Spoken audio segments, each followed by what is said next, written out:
let's see what Kurzga Daddy is saying today. Black hole stars may have been the largest stars that ever existed. They burned brighter than galaxies and were larger than any star today or that could ever exist in the future. But besides their scale, what makes them special and weird is that deep inside, they were occupied by a cosmic parasite. So let's just emphasize here, theoretical. Okay, we don't know if these things existed. He just said we know, like we don't know this stuff. Okay, these are theoretical. These are something we've invoked to basically make the universe work. Why? Because at the very early universe, it's kind of, we don't really know what was going on. We can venture that far back in computational models, in some, with the microwave background radiation, right? The furthest picture we can see back is only 380,000 years back. JWST, you're looking like, up to 500,000 years after the Big Bang now. So you can see the microwave background radiation was significantly earlier, right? So everyone's saying JWST is the earliest pictures we see. No, it's not. Microwave background radiation. And in principle, it's the earliest we will be able to see with light of any kind, electromagnetism. But gravitational waves might be able to see further. The early universe, there's lots that's happened in this period between 0 and like 500 million years, actually even to 1 billion years, which we don't know what happened. Why? Well, because at about 1 billion years after the Big Bang, we see these really massive galaxies, these really massive black holes, right? And if you just apply our current understanding of physics to the first billion years, and even then afterwards, the first 3 billion years, it doesn't fit. Okay, it's as simple as that. So in our computational models, and just keep in mind, guys, I'm a PhD student doing theoretical astrophysics, literally looking at simulations of the universe, and this is the stuff we're doing, right? And I'm specifically looking at massive early galaxies and how they got so big so quickly, how they died so early, how the black holes, the supermassive black holes within these galaxies got so big so early, how they died so early. So this is directly my shit, okay? And what you need to understand is we don't know how these supermassive black holes, ultramassive black holes sometimes, right, got so big. And we don't know how these galaxies got so big so early. And then these galaxies died not long after this point. And it's like, how did all this happen so quickly? We don't know. So clearly there's some mechanisms here which we're missing. And there's theoretical ideas all around the place, right? But the one thing that matters is evidence. And so computational models aren't enough. We need to see what's happening in the real universe. We could simulate anything in our little computers. And basically, there's lots of ideas. Maybe we talk about them throughout this video, but quasi-stars is just one such piece of the puzzle that might help it work, if you see what I'm saying, right? An endlessly hungry black hole. How is that even possible?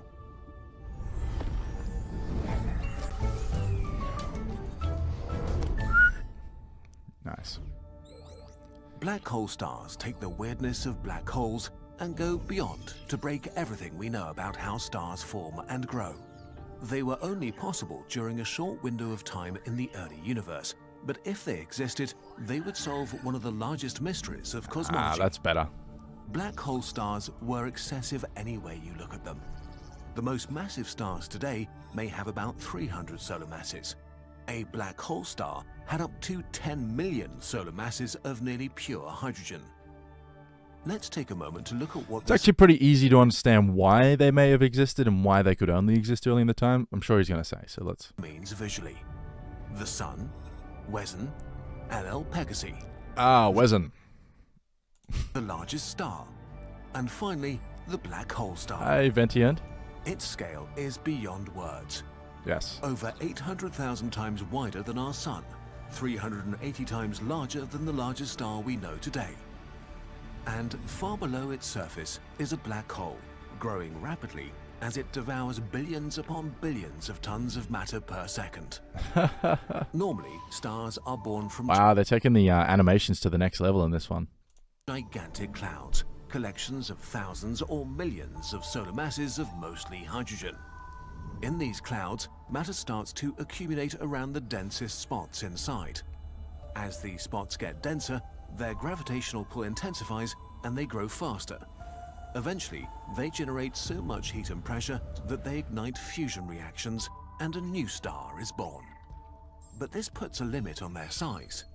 Nuclear fusion releases enough radiation energy that the surrounding gas cloud is blown away. the new baby star can't gather more mass. From now on, the star is living on the edge between two forces: gravity pulling in, trying to squash the star, and radiation created by fusion pushing outwards, trying to... Come check out. I'm actually venturing into entrepreneurial stuff. I'm trying to create something that's actually needed in our world, which is a new VPN, right? Another VPN, but it has post-quantum cryptography, which can literally protect against powerful quantum computers, which are on the horizon. Why is this important? You had the world's Quantum Congress event a couple weeks ago. An ex-United States intelligence official literally said, this is the single most largest economic national security threat Western society has ever faced. And so, yeah, we need to start doing stuff. He also said that, nations and hackers have probably already started stealing data to decrypt in a few years when these things exist. This is the world first consumer version of this. NATO tested a version earlier this year with the military. It gives you a free trial, 7 days, and then you can log in. And the Mac version, hopefully tomorrow. It's coming out hopefully tomorrow. Like, lots, we're doing lots, and it's going to be a fun journey. So subscribe. Blow the star apart. After millions or billions of years, the core runs out of fuel and the balance breaks, destroying the star. But black hole stars were very, very different. The beasts of the early universe. Nice. A few 100 million years after the Big Bang, when the universe was much smaller, all the matter in existence was much more concentrated. If we find one, let's call it King Kong. Just because I was watching King Kong yesterday. The universe was much denser and hotter. Dark matter was a dominant player, forming giant structures called dark matter halos. Hey, they don't get enough fucking screen time. Dark matter halos are cool shit. And I deal with them directly in what are called cosmological simulations, right? It's basically also what you can call an n-body dark matter simulation. It's basically, we know dark matter interacts gravitationally, right? And so you just simulate gravity with these particles of dark matter. And so it's like this stuff, it's like this fuzzy stuff that just roams around and is drawn together by gravity, and it just flies through each other because it doesn't interact. And you get these huge halos forming in like regions, and it's kind of like what actually pulls together the baryonic matter, which is everything else, like everything you can see, and forms structures in the universe, all thanks to dark matter halos, which are much more massive than the actual galaxy. These dark matter halos were so massive that they pulled in and concentrated unimaginably gigantic amounts of hydrogen gas, becoming the birthplaces of the first stars and galaxies. Epic clouds of hydrogen formed, some as massive as 100 million suns, more than the mass of small galaxies. In this unique environment that will never exist again, the enormous gravitational pull of the dark matter halos drew gas into its center and created extremely massive stars. As we said before, when a star is born, it blows away the gas cloud that created it.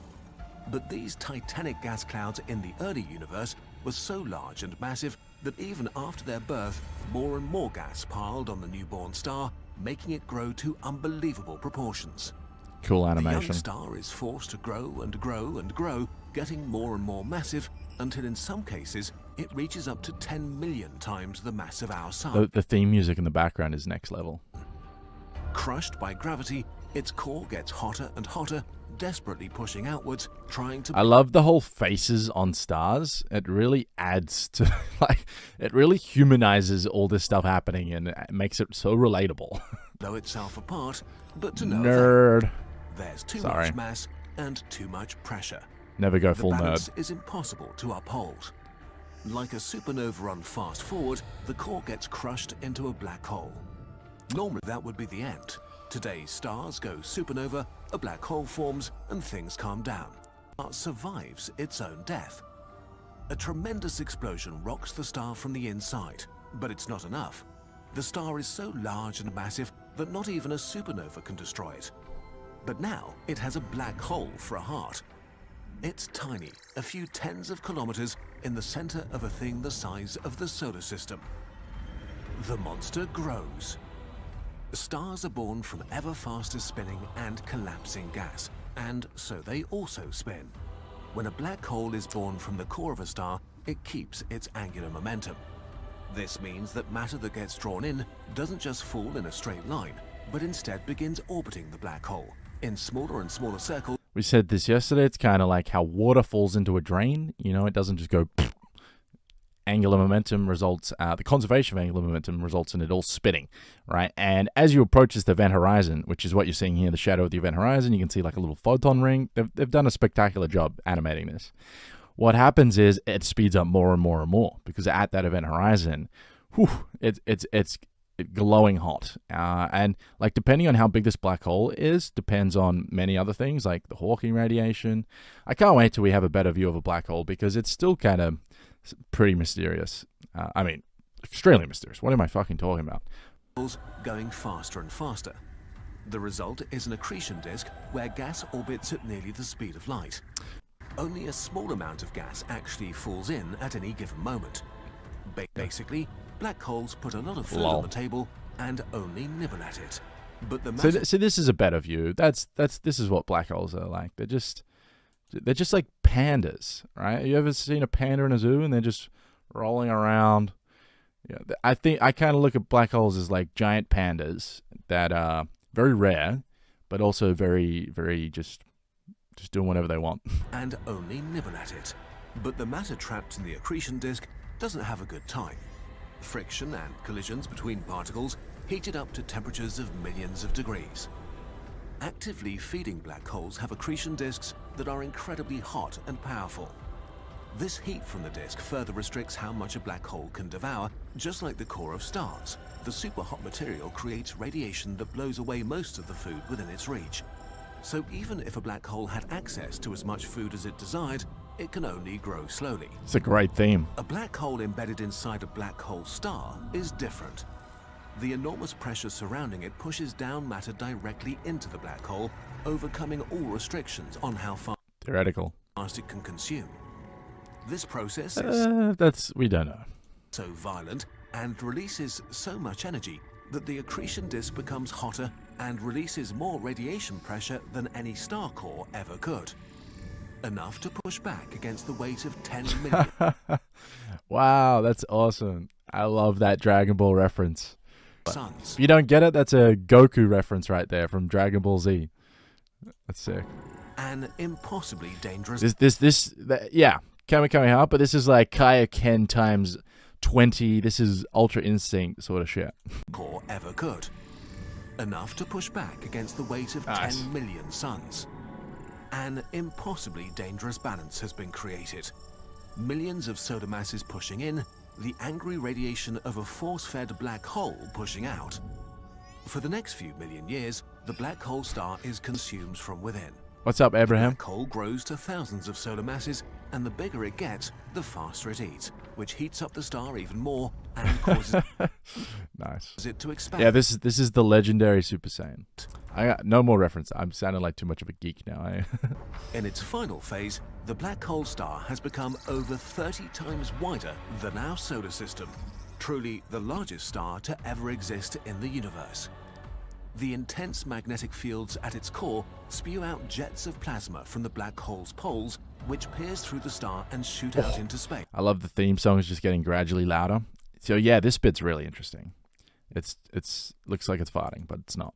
The intense magnetic fields at its core spew out jets of plasma from the black hole's poles, which pierce through the star and shoot out into space, turning it into a cosmic beacon. This is literally a Death Star. Like, this is what we should call a Death Star. It's just, look at this thing. It must have been one of the most awe-inducing sights to ever exist in the universe. But this also marks the end. It becomes too stretched, and the accretion disk within too powerful. The parasite destroys its host, blowing it apart. A black hole with the mass of 100,000 suns rips its way out to hunt for new prey, while leaving behind nothing but a star. 100,000 suns, that's not that much at all. You know what I mean? You can get black holes with much larger mass than that. The supermassive question. If black hole stars existed, they could explain one of the greatest mysteries of the universe. The supermassive black holes we see at the center of galaxies are just too big. They shouldn't be possible. Black holes born from regular supernovas can be a few tens of solar masses at most.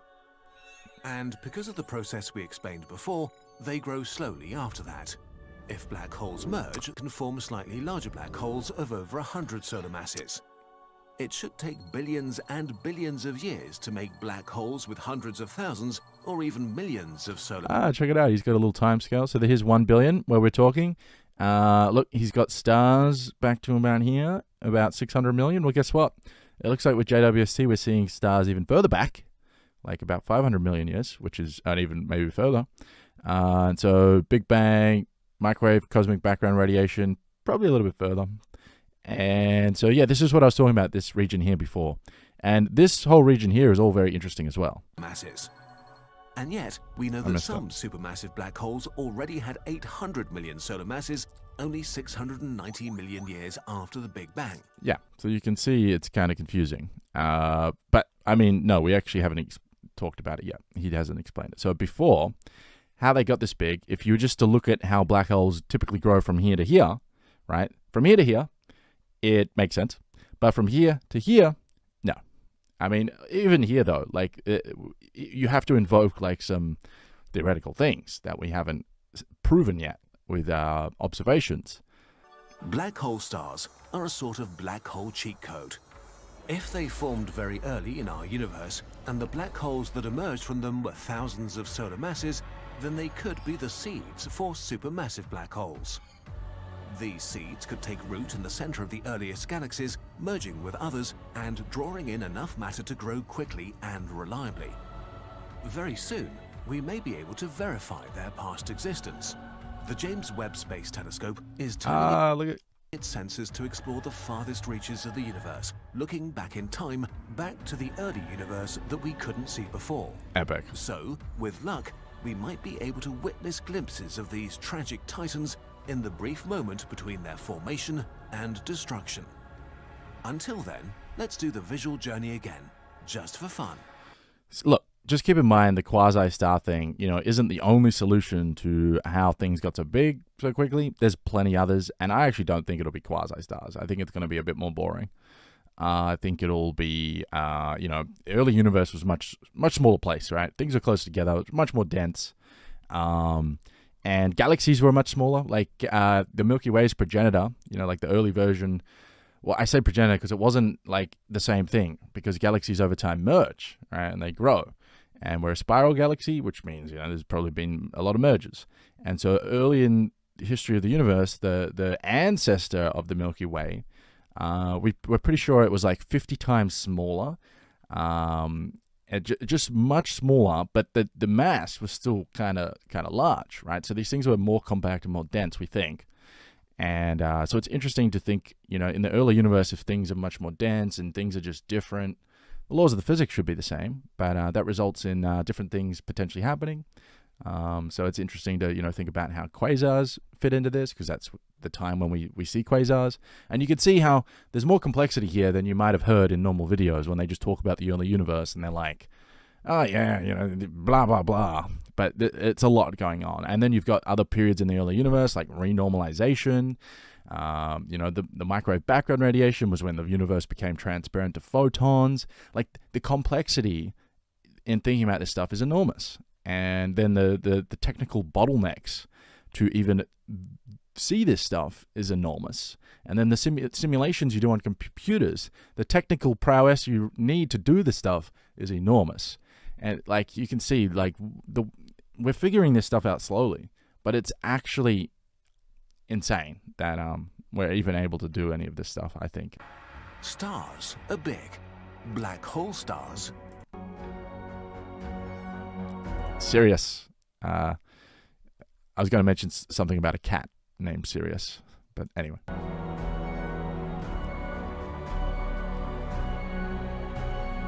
Not my cat. My cat is actually named Cygnus, which is named after a black hole. So my cat is clearly cooler.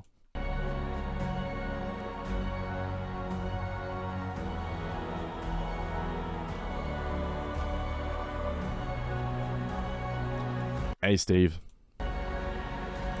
There's Cygnus, but that's not the one I named him after. I named it after Cygnus X1, which used to be the closest black hole to our planet. Not anymore. It got dethroned.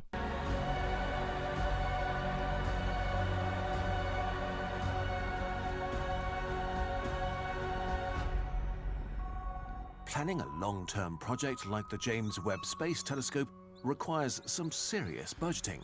This theme is actually top notch in this video. Like, this sort of theme could be in a movie and it would be great. All right, so that's a Kurzgesagt video done.